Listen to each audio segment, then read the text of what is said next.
Aloha and welcome back to Yama Studios. My name is Hanamaru Yama. I am a scalp micropigmentation practitioner at Yama Studios, which is a paramedical tattoo clinic on Oahu in Honolulu, Hawaii. Today, I'm going to answer one of the most frequently asked questions about scalp micropigmentation, and that is, what are the disadvantages of scalp micropigmentation?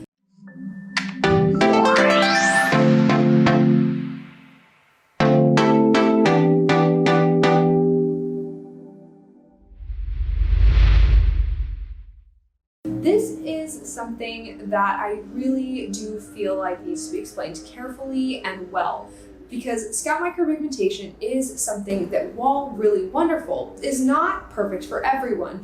The way you can know it's not right for you is if, after hearing the disadvantages and the advantages, it doesn't seem like it's a good fit for you. I can guarantee you it's not. It's something that is very personal and individual. And while it can be used for everyone, it doesn't mean that everyone needs to want it or have it. And so I'm going to go ahead and explain that a little bit now. So scalp micropigmentation is a tattoo. This is something that I try to establish at the beginning of all my consultations, because some people come in and believe that their hair is going to regrow after they have scalp micropigmentation.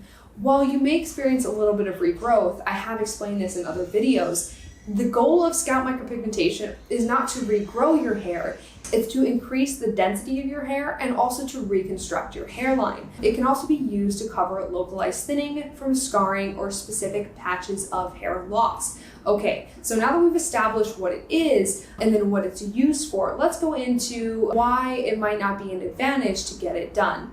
Okay, so one of those things would be if you are having success with hair loss drugs and you're okay with the side effects, I would say that there's probably no need for you to also go and get scalp micropigmentation.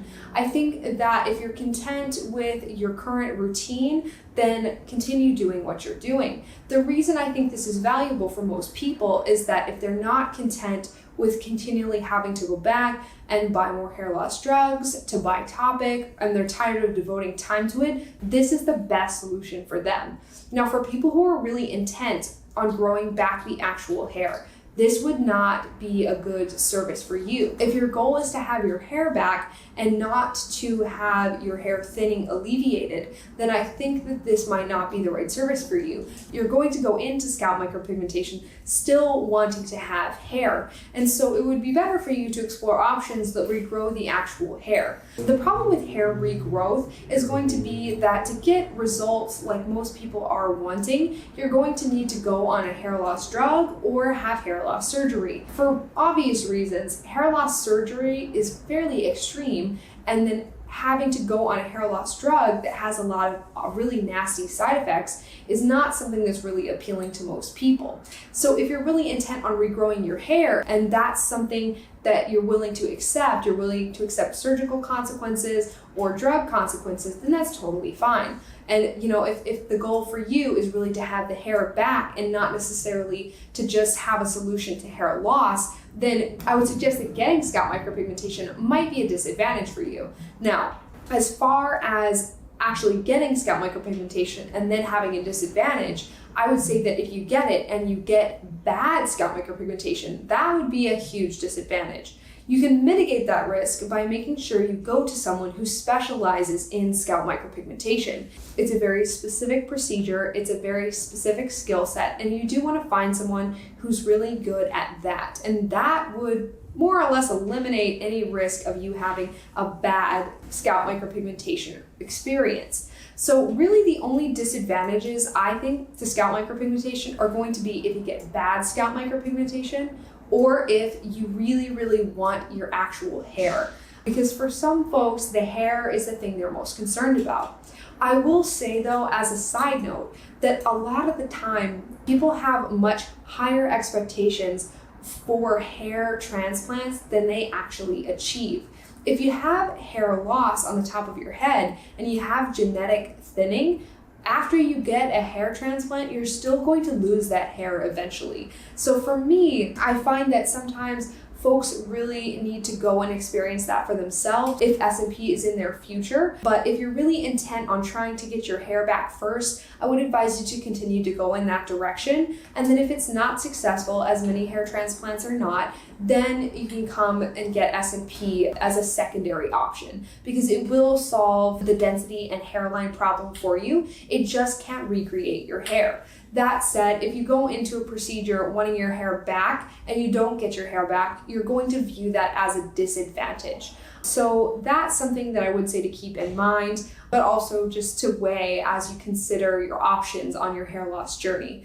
And then the second one would be, if you get bad SMP, then yes, that's a huge disadvantage, and you are going to have to go get it removed or let it fade or have it camouflaged by somebody like me, who is going to work around bad SMP in order to create a realistic and good result. So I hope that answered the question about what disadvantages I see to scalp micropigmentation. The main one being that it's not hair. So if hair is something you're really intent on, I would recommend that you pursue other options. But if your goal is to have a hair loss solution that's low maintenance, effective, and doesn't require any downtime, and is significantly less expensive than hair transplant or continual hair loss drugs, that's something I would say is worth considering.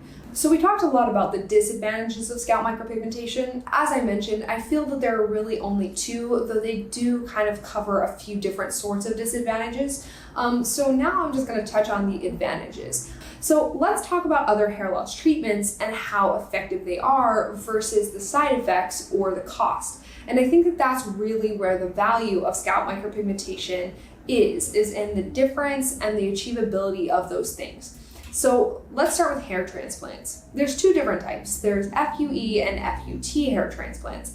FUT hair transplants are, while they're still done, they're not as prevalent as they were. That said, you're going to have the same issue with both FUT and FUE transplants, and that is, once you get a transplant, it's still going to thin over time, especially if you have genetic thinning. And that's something that I think that's not really factored in. So if you get an FUT hair transplant, which is going to be a large U-shaped scar in the back of your head that you're going to have to come to somebody like me to cover up anyway, you are going to have a good amount of hair, but eventually you're going to lose that hair again.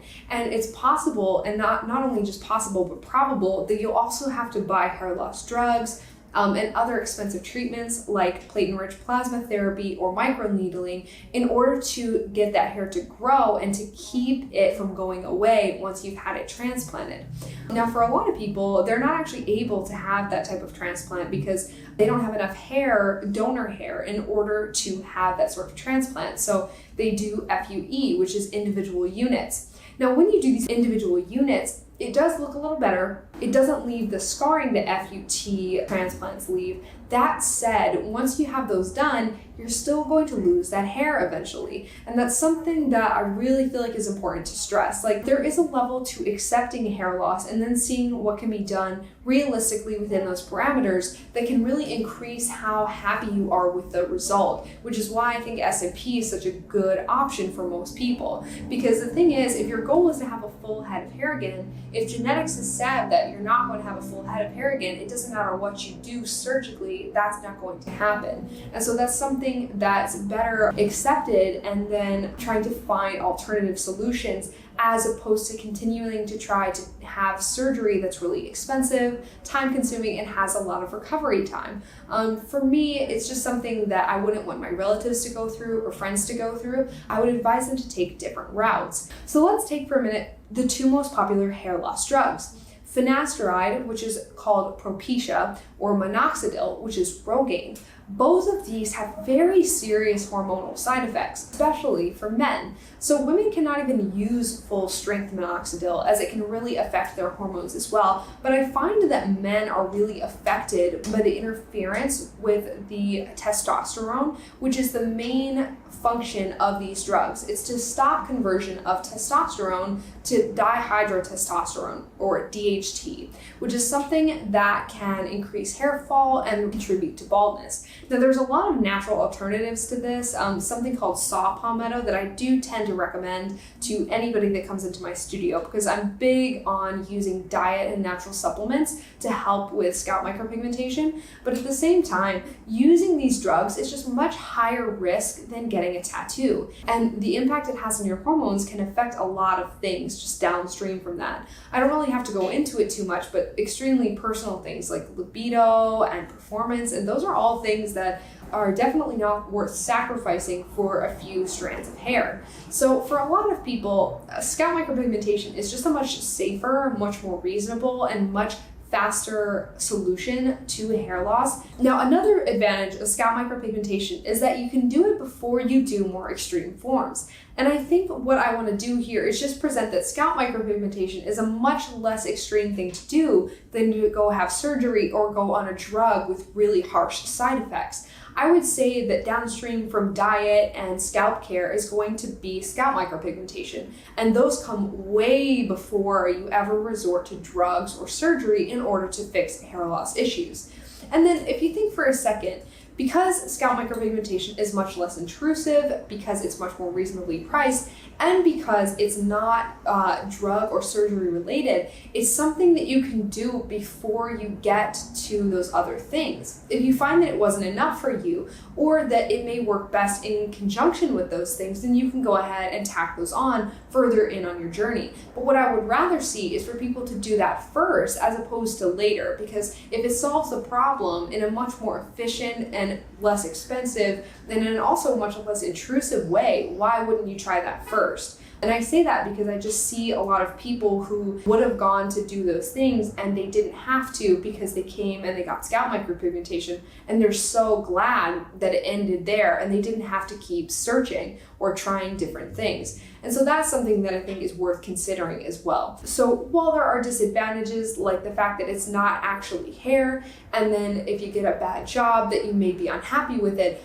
I would argue that the advantages that come from having scalp micropigmentation before drugs or surgery far outweigh the disadvantages. But it's largely individual, and it really comes down to whatever you feel like is best for your own hair loss journey. So I hope that this helped you and that you really feel like you have a good grasp on both the advantages and disadvantages that come from scalp micropigmentation. So if you have more questions, comments, thoughts, ideas, go ahead and drop those in the comments below. If you're in Hawaii, if you are on Oahu and you'd like to schedule an in-person consultation with me, please feel free to get in touch with me, DM me on Instagram, send me a Facebook message, or you can get in contact with me via my website, which has a lot of great information about scalp micropigmentation. That's going to be linked below. It's yamastudios.co. And then to see more videos about this, you can actually head over to my channel and please watch all of those.